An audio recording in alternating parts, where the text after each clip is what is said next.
thank you very much for having us, the Bandeirantes Media Group. I mean, it's an honor for us to speak to you. Actually, we got to start from the beginning and looking towards the end. I mean, no doubt that Breaking Bad is going to be considered forever like a game changer, and it was indeed. But the first question is, was it like conceived like a game changer, or did you realize on the process of doing it, like, hey, this is perhaps not just another series? I'm curious about, did you just want to try a good story and then it became this amazing game changer series? How did it happen? That's a great question, Zeca, and thank you for having me, and hello to all our wonderful fans in Brazil, and I'm really happy to be here. If I thought we were doing something special back in those early days when I first created Breaking Bad, I would have been so petrified, so scared and intimidated that I don't think I would have. You just want to tell a good story. I think you said it yourself. You want to set out to tell a good story, and then the chips fall where they may, as we say. What happens is, que sera, sera. What what happens. Right. And I wasn't trying to break new ground. I think I was just trying to tell an interesting story. But the one thing I did want to do different is I wanted to tell a very serialized story. Back in American television 15 years ago, everything was very episodic. You would watch an episode of, say, The X-Files that I used to work on, and one week some things would happen, and then the next episode you'd make no reference to those things that happened the week before. I wanted to do something very serialized, but I did not, in my wildest dreams, think that Breaking Bad would turn out to be the international hit that it became. I just feel like I won the lottery. I feel like I got very lucky. Still, I'm sure you were aware that you were pushing some envelopes there, because, I mean, whenever you're doing something new, I think networks or even streaming groups, they are kind of conservative. Oh, no, let's not go into that. Let's try this more traditional approach. So how was your approach to that? I mean, did you just don't listen to them? Or you try to make up, saying, oh, no, this is going to be a very conventional series, but look at this episode. Take a look at this character here. So how do you trick networks and streaming service into doing something that is not what they are expecting? Boy, that is the $1 million question.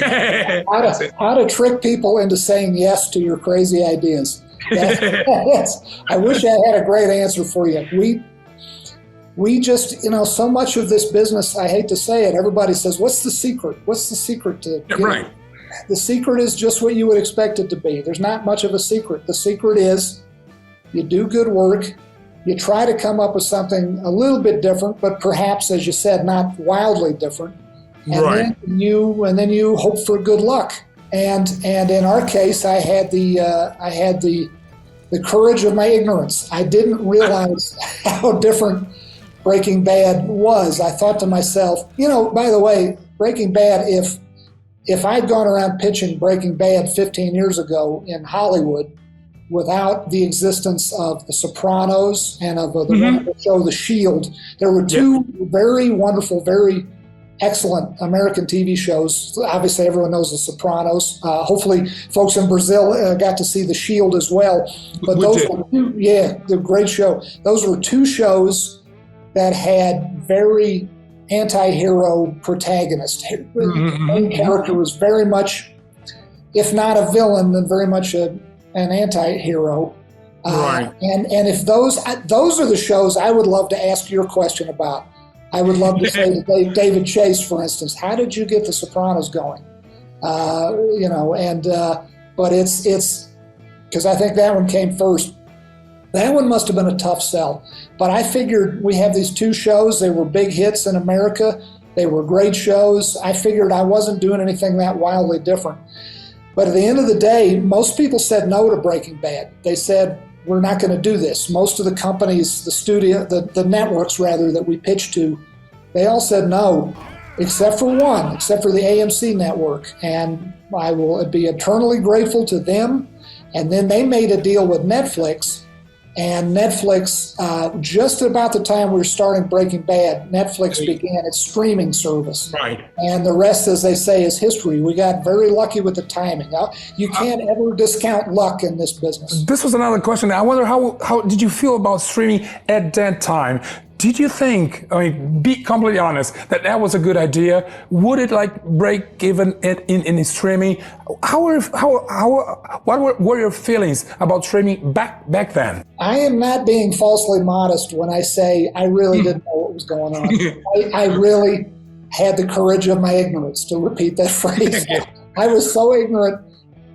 I was the last one to understand what streaming was. I didn't have Netflix existed before then, as we recall. It existed.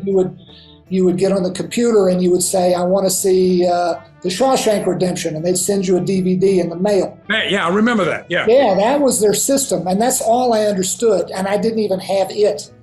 And then they said, we're doing streaming, and I said, okay, what does that mean? And I didn't. We were already streaming Breaking Bad before anyone ever fully explained to me what streaming was, and I didn't have it myself. I only got Netflix not that many years ago. So and when they said streaming is good because it's another, the thing I understood was they said it's another outlet for people to see the series, not just on the AMC network, but there's a whole other outlet, and guess what? People around the world can see it. And I said, that sounds good, but I didn't understand that it meant you could watch episode after episode, one right after the other, like eating potato chips. And perhaps I didn't dislike it. I didn't have an opinion at all about it. Again, it is a wonderful story, brilliantly conceived narrative, but you paid a lot of attention to text, and I'm a writer, and so are you. And we know usually, and you mentioned The Shield and also Sopranos, which were series that again put a lot of attention into dialogues, into text, into material. So was this one of your concerns? I mean, we have to write stuff that people can understand and really listen to the characters. Did you think about that? Was it part of the project? It's interesting. Dialogue, text, is very important. As you and I both know, as all writers know, that's very important, that the words coming out of the characters' mouths, that's the dialogue that you write as a writer. We all know that's very important, but my personal belief is that writers tend to give it too much importance. To me, the most important, think about this, and also this has the added benefit of transcending different languages, English, Portuguese, and so on, when you tell a story visually. And to me, the exciting thing about being a writer is the spaces between the dialogue. To me, that's the writing, that's the storytelling, and that's the stuff, it doesn't matter what language you speak, because in real life, no matter what language we speak, English, Portuguese, whatever, human beings very often say the opposite of what they mean. And sometimes they don't say at all what they're thinking. And to me, the dialogue is fun to write. It's fun to come up with dialogue that is interesting, and that people want to quote later. But to me, that's the cherry on top of the sundae, on the ice cream sundae. That's the cherry on top. Yeah. That's the dessert. The entree of the meal is the scene, what we call the scene description. Saying to the actor, this is what Walt walks into his bedroom and his wife is asleep, and all that stuff that describes what's going on. It's not dialogue. To me, that's the real script. Let's not forget that you did a whole episode without dialogues. Let's mention the Fly episode, right? Which is exactly right. It's just a big in between, isn't it? It's a masterpiece indeed. And then if you think about the characters, I mean, Walter White was one of the strongest in history television indeed, but he also did some very strong support characters. And I think Breaking Bad has a perfect balance. You see, it's like I put it here in my page for questions. It's like a concerto, right? You have the piano, but you have everything working together, and then you hear the fagotti, the oboe, and it's like, oh yeah, that sounds perfectly well. Again, $1 million question, another one. But you did that instinctively, or were there reviews that, oh, perhaps, remember his wife, we don't show her for 2 episodes. Where is she? How do you construct that perfect harmony between characters? That's another, you got great questions. That's another great question. The best answer to that is hire good actors. And I'll give you a great answer to your question. The perfect answer to your question is, I didn't know what an ensemble we would have. You always endeavor to hire good actors, but I didn't know just how good the actors we hired were going to be. We had 2 wonderful, at the time, 2 casting people. Now there's 3, but a woman named Sharon B. Alley and Sherry Thomas, and then their coworker Russell. I'm drawing a blank on his last name now. They found, these wonderful casting people found such good actors. And here's my great example to answer your question. Jesse Pinkman, Walt's partner, I intended for him to die at the end of our first series, our first season of Breaking Bad, because I thought he's probably not going to be that important a character. The actor was so good.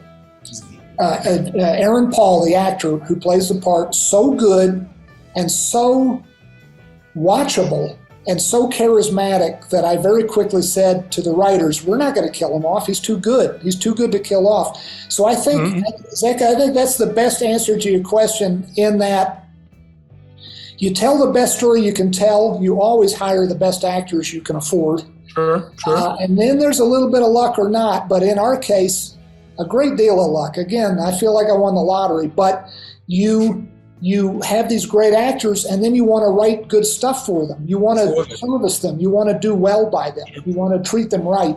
And that's it. It kind of grows organically from there. It becomes what it becomes. Well, we still have like 5 minutes left, and I want to ask you about spin-offs, because you did a wonderful spin-off, and this is a very challenging thing. You see, you have like, I don't know, Game of Thrones, or you have Mary Tyler Moore, and they try to do spin-offs of Mary Tyler Moore, everything. Not all of them succeed very well. I mean, this is television, and we know about that. But again, did you, in the process of doing Breaking Bad, you see, well, Saul is such a character. Was there like a seed for a spin-off while you were making, or it was totally an afterthought? You know, it started as a joke, and one of our crew people, this was only about the 2nd or 3rd time that Saul Goodman appeared on Breaking Bad, and one of the crew people said, you know, the scene you need to do when we do the Saul Goodman spin-off, and everybody laughed because it was a joke. But people kept making this joke. And Peter Gould, who is the writer who created the character, he's one of the wonderful writers of Breaking Bad, and he wrote the first episode in which Saul Goodman ever appeared. And he's a wonderful writer, wonderful producer, wonderful director. And when Breaking Bad ended, I said to Peter, everybody kept making that joke about Saul Goodman, about him having a spinoff. What do you think? And he said, I don't know. What do you think? And we kind of talked about it for a while, and then we said, "What the heck? Let's go ahead. Let's go ahead and let's see what we can see." You know, it's interesting. I'm not sure what my reasons were for wanting to do it, except they were probably selfish, to be honest. It wasn't about money for me, but it was. I mean, I love money. It was great to get paid for it, but the real reason I think I wanted to do it, just speaking for myself, is that I loved the crew on Breaking Bad. I love the experience. I love shooting the show in Albuquerque, New Mexico, where we shot both series. And I thought to myself, we have to end Breaking Bad, because if we go too long, we'll mess it up. But what if we can kind of sort of keep it going with this spin-off series? Because selfishly, I want to keep working with all these wonderful people. Sure. And minus Bryan Cranston and Aaron Paul. Unfortunately, you know, they weren't front and center of the spinoff. A lot of the actors weren't, like the wonderful Anna Gunn, who played Skyler, and Dean Norris and Betsy Brand and R.J. Mitty. I knew we'd have to say goodbye to them, at least temporarily. But I said we could keep the crew working. So how about we try to do this? So that was the selfish reason. And there was danger involved because one of my favorite TV shows ever is the TV show MASH. about the war, the surgical hospital in Korea. Wonderful, wonderful show. I'm sure folks have seen it all around the world. What people don't remember, there was a spin-off called Aftermath, and it took place back in America. And it lasted one season, and it took place in a hospital back in the United States after the Korean War. And I watched it. It was really not bad. It was not a bad show, but somehow it just didn't. It didn't catch. It didn't catch. So much, there's that luck, the word luck again, but it didn't catch. But I thought, well, we could be Aftermath, but what the heck? Let's give it a try. Everybody's very happy that you gave it a try. Very final question, and it's about like the duration of a series or a story. You mentioned something about, well, should it push along with Breaking Bad? How do you say, well, this is a four season series, 5-season series, because there are cases like, let's say, Lost, that obviously stretch itself too long.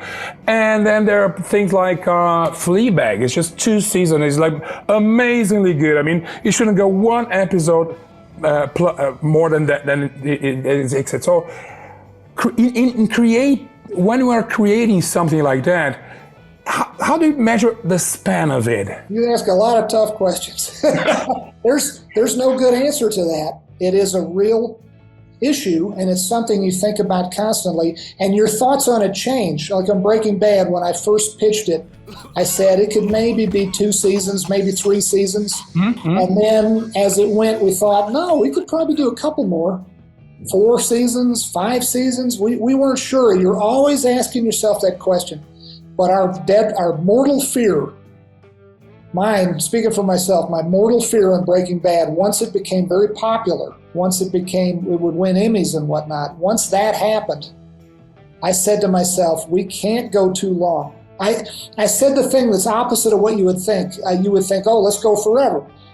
But I said, I've seen too many shows, I've enjoyed too many shows that started off great and then they kind of went downhill. I don't want to do that. I guess the short answer is it's better to end too early. Like Fleabag, it's better to end too early than risk ending too late. And that's the best answer. And then you just give it your best guess. You say to yourselves, all the writers in the room, it wasn't ever just me. I had wonderful, wonderful writers. And we'd sit around and I would say, all right, for the next hour, let's talk about how many more episodes do we think we have left. We did that a lot. We would do that every week or so. And we would continually ask ourselves the question, how many more episodes do we have before we start treading water, before things start to get boring and uninteresting? Very good. You just come up with the best answer you can come up with. And probably at the end of the day, we could have had 1 or 2 less. We could have had 1 or 2 more. No one will ever know, but right. You sort of make the best guess you can make. Well, I said it was the last question. I was cheating. There was a very short final question here. And like you said, like, okay, maybe Better Call Saul was like a way of being inside this beautiful universe that he created for Walter White. And now Better Call Saul is like wrapped up, everything. So are you clean, or do you still you still have the itch to go into, I don't know, a multiverse of Walter White or something like that? I kind of do, but that is what scares me away from doing it. I am working on something new right now. I haven't shown it to anyone except for Sony, the studio I work for. They're the only people who've seen it. I am excited to try to sell it, hopefully sooner rather than later. It has nothing to do with Breaking Bad, nothing to do with Better Call Saul, and I'm going to miss that universe, as you say. And maybe I'll get to revisit it. Maybe I'll be very lucky and get to revisit it sometime years from now. But I think it feels right to take a break from it because we have the expression one-trick pony. I don't know what the Brazilian, the Portuguese equivalent would be. But I don't want to be, in my own mind, I don't want to be a one-trick pony. I want to be able to write. I want to keep working, and I want to write new things. And the risk there is that people will say, I don't like this new thing. Give us more Breaking Bad. Give us more Better Call Saul. And that's a real risk, and that'll make me sad if that happens, and it's very possible that it will. But it's worth the risk. A lot of times things like that are worth the risk. So I say that, and then later on I'm maybe, let's put something else together real quick. We'll see. Well, this big fan here, just say, send them coming. Just send them. Whatever, and we're watching and appreciating it. Vince, again, that was a wonderful conversation. Thank you very much. There's people here admire like crazy. Thank you. And as I said, just keep bringing. We'll be loving. Thank you very much.